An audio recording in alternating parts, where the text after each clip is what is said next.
Manusia itu siapa? Manusia itu mangkanat mahasinuhu masawiya fa kaifa la takunu masawihi masawiya. Manusia itu orang ketika baik saja salah, apalagi pas salah. Coba saya misalnya pidato begini, di atas panggung saya orang alim pidato nasihati orang. Di saat yang sama seperti yang tanya Mas Wildan tadi, ada agak sopannya. Di situ ada mungkin orang yang lebih sepuh timbang saya. Masa lebih muda kok di atas? Yang di bawah lebih tua. Ada agak sopannya.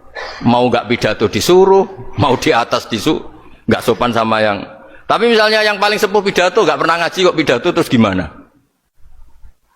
Artinya ketika kita baik saja ada salahnya, apalagi pas salah. Sebab itu ajaran Rasulullah itu suruh berdoa Rabbana dzolamna anfusana. Sebelum minta itu merasa ya Allah kita ini mendolimi diri kita sendiri, karena dalam pilihan-pilihan itu pasti ada salahnya. Coba misalnya Anda bangun masjid habis 2 miliar, yang harusnya 1 miliar sudah jadi. Terus nanti suatu saat ketemu Allah ditanya, itu ada orang miskin, fakir miskin, yatim. Andai kan kamu sumbang 1 miliar itu sejahtera semua. Gara-gara kamu bangun masjid terlalu mewah. Ya tapi kadang-kadang orang kebaikannya itu orientasinya bangun masjid, gak tertarik nyumbang fakir. Saat itu cara berpikir gitu mau apa? Tapi kalau dia kumuluhur manusia terbaik karena bangun masjid 2 miliar, coba diaudit secara kepentingan syar'i. Penting mana dengan ngasih makan fakir miskin? Penting mana dengan menikahkan janda misalnya?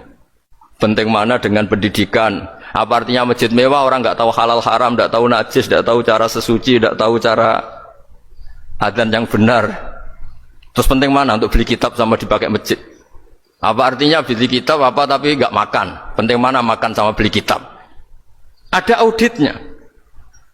Makanya manusia itu ketika baik pun disuruh istighfar, apalagi ketika salah. Nah dengan perasaan seperti itu kebencian pada orang lain luluh, karena potensi baik pada orang lain ternyata tinggi, dan potensi salah ke kita juga tinggi. Nah dilatih gitu. Jadi di Ihya itu ada kitab tawaduk. Kitab tawaduk itu dilatih ketemu orang tua.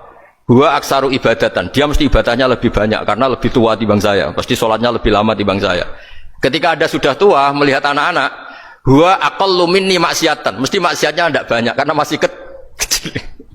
Terus ketika melihat orang fasik maksiat, la'allahu yatubu alaih fa innahu tawwabur rahim, mungkin Allah memberi tobat, bisa saja. Umar itu ingin bunuh Nabi, tapi Allah memberi tobat. Yang sowan kiai saja tidak mesti dapat tobat. Umar ingin bunuh Nabi, tapi Allah memberi tobat. Akhirnya ya tobat jadi Islam yang baik. Dalam sejarah Wali Songo, Kalijogo sowan Sunan Bonang itu ingin garong, tapi malah jadi muridnya jadi wali. Kalau Allah sudah menghendaki tidak ada ya. Perang Uhud orang Islam kalah itu karena panglimanya siapa? Khalid bin Walid. Tapi dia malah yang dapat hidayah. Nah sama orang yang sekarang Anda benci, bisa saja Allah merencanakan ada apa? Hidayah di situ. Dan kita yang merasa benar, jangan saja ada rencana Allah bikin kita su'ul khotimah, na'udzubillah min dzalik, kan tidak pernah tahu. Nah, dari tidak pernah tahu itu orang diusahakan tawaduk. Wa ma adri ma yuf'alu bi wala bikum, kita tidak pernah tahu